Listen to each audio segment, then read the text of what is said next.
Welcome to Veteran Career Services series on Gathering Your Tools. Today's Gathering Your Tools series is on networking from an employer's perspective. My name is Jennifer Pluta, and I'm the Assistant Director of Veteran Career Services. And as we talk about today's topic, which is networking, we are so excited to have one of our employer partners, Sultan Camp, who's a Navy veteran from Newport News Shipbuilding. Welcome, Sultan. Hey, thanks for the welcome, Jennifer. Appreciate you. Thank you for coming. Hello, all Syracuse University students. So really, it's an honor to be here.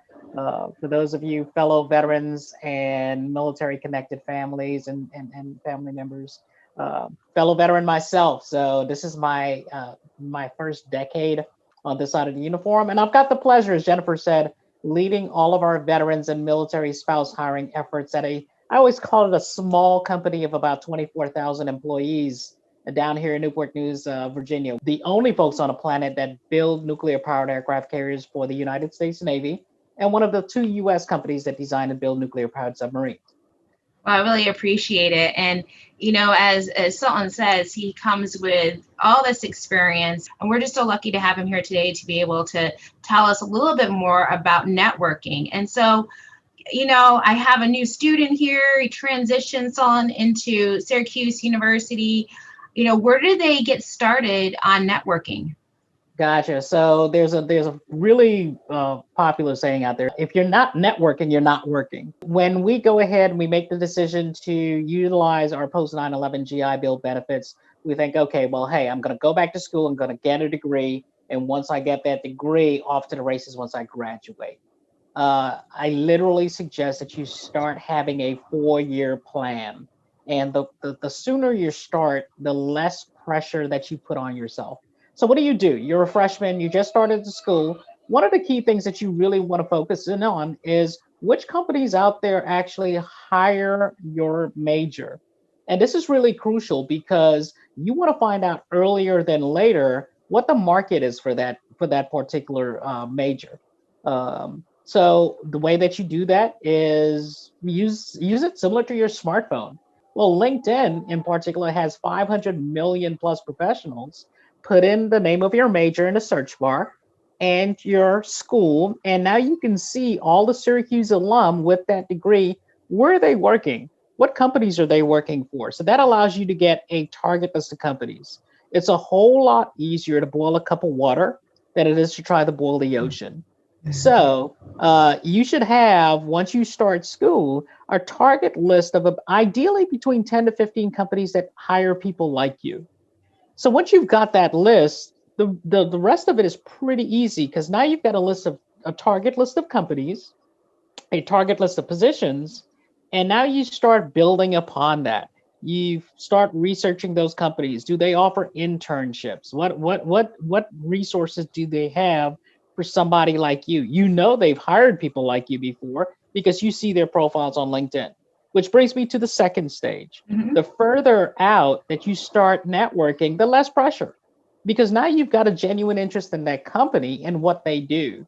So what you're doing at this stage is you're reaching out to other veterans. Now, I know that a lot of us that are veterans, we tend not to self-disclose or identify as veterans, but in this case, there's a common thread for most veterans out there. We want to help each other. So when you're reaching out to a fellow veteran at a company, it's not a cold call to us by any means. We're generally open to those types of connections. So once you start building those relationships, your odds of actually getting selected for an intern opportunity exponentially go up. What do I mean by that? If you apply to one of our summer intern programs, so right now our intern application period typically runs from Labor Day until Thanksgiving. Okay. We will get 2,000 applications plus for Wow. 200 slots. However, if you connect with a fellow veteran that already works at our company, that veteran is now your inside advocate. They can tell their hiring manager, hey, listen, I've actually known this person. We've went back and forth on LinkedIn, and I think that they would be a great addition to the team. So now you've actually increased your opportunity to get selected for an intern program when you do decide to get to that stage in your educational journey. So that's in your sophomore year. So once you go into your junior year, you're starting to do internships. You're starting to actually build on those relationships that you started virtually. So let me explain what the objective is. Right. We're going to start off virtually with the objective to moving that conversation to the phone. That is huge. So it's the new school technology with the old school techniques. There's nothing new here. The objective is to get that other veteran on the phone and actually have a conversation with them. Now, here's the advantage where your prior research of having those companies come into play. You're having a conversation about what that company actually does, how they made the news, what impressed you in what they're doing outside of the interest of getting a job at that company. And if you apply for an intern program, you have a 1 in 2,000 slot. Wow. If you know somebody within the company, your odds go up to 1 in 12. Okay. If you know a recruiter, your odds are still about 1 in 50. So if you focus on building the relationships, networking, which is the whole purpose of this discussion, you're going to get the highest ROI and really be in control of what you're doing throughout as you progress towards your degree.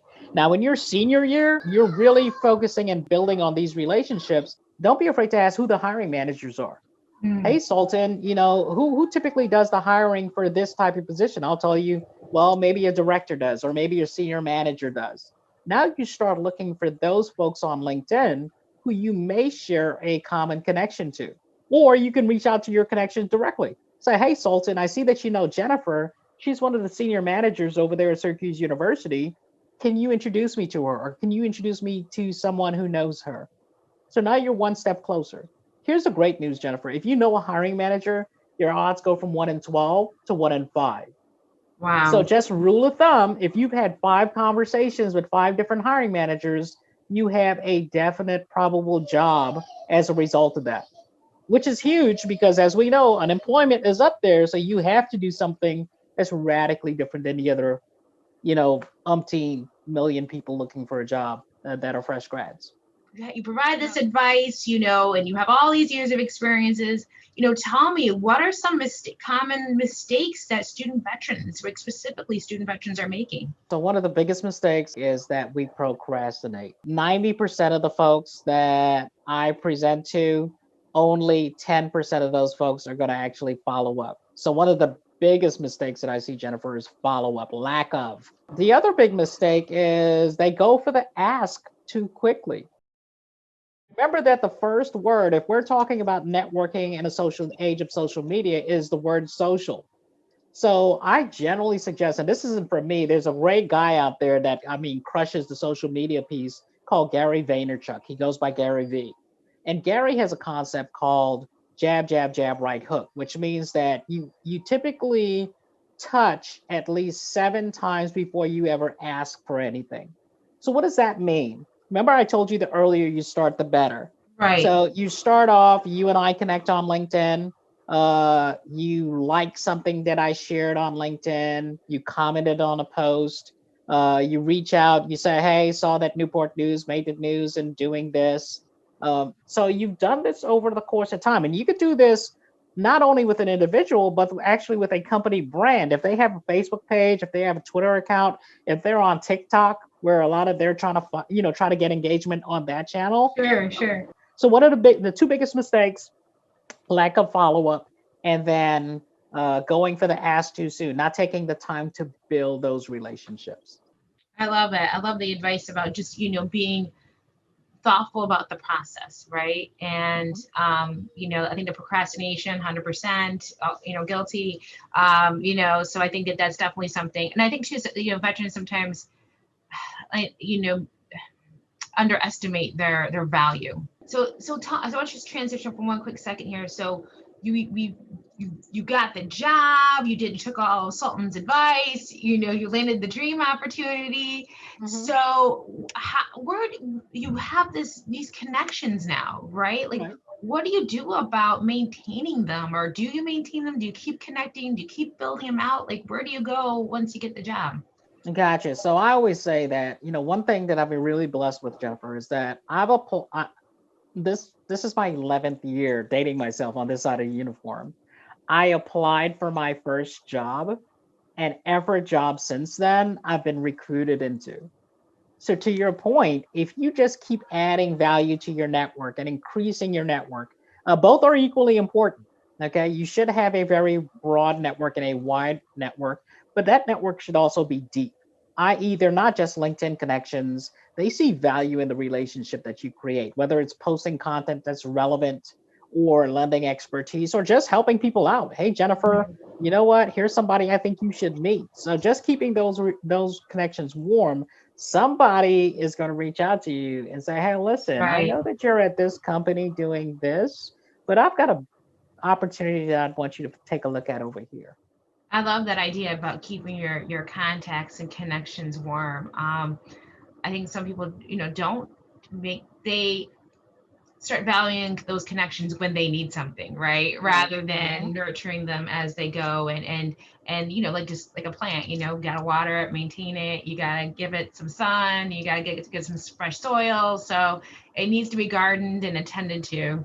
Absolutely. And we fall victim a lot of times, Jennifer. I call it the military discount syndrome. Oh, do you guys offer a military discount? No, okay, I'm going somewhere else. And we're Right. very transactional. Hey, this for that, where you have to realize that really this is outside of the military. You did it in the military. Right. Where you needed your hookups, right? So you kept those relationships. It's the same thing in the civilian world. Sultan, I really appreciate your time today. I think your advice was awesome. I'm going to definitely hijack some of this and use it in some of the work I do with serving our student veterans here at Syracuse University. Again, thank you to you. Thank you to Newport News. They're so lucky to have you on, and can't wait to keep maintain our connection and our partnership as we move forward. For everyone else, feel free to connect with Sultan Camp from Newport News Shipbuilding. You can connect with him on LinkedIn, or you can reach out to me directly, and I'd be happy to provide you with his contact information. You can also find other resources and videos on the Veteran Career Services website. If you have any suggestions for content or any questions about just getting started with networking, please reach out to me via handshake. Thank you very much. Be healthy and happy.